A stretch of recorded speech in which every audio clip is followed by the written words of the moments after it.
ایک شاعر کا جو حضور کے نبوت کا، جو حضور کی محبت کا دعویٰ کرتا تھا، کسی نے دیکھا ان کے اشعار سنے تھے تو ان کو ایسے مخاطب ہوا اور فرمایا آغا ریش میں تراشی، آپ تو حضور کی محبت کے دعوے دار ہو، آپ بھی داڑھی منڈواتے ہو۔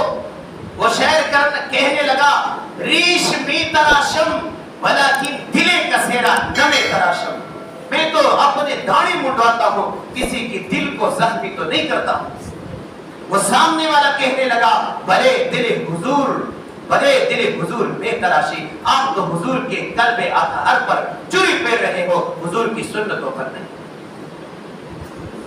اس کا کوئی اہتمام نہیں کہ میرے گھر میں حضور کی سنتیں ہیں یا نہیں، میرے بچوں میں حضور کی سنتیں ہیں یا نہیں، میرے جسم کے اوپر حضور کی سنتیں ہیں یا نہیں، لیکن اس بات کے اہتمام ہے کہ میلاد منائے، ڈول بجائے اور گانے بجائے۔ اللہ جل جلالہ ہم سب کو ایسے خرافات سے محفوظ فرمائے۔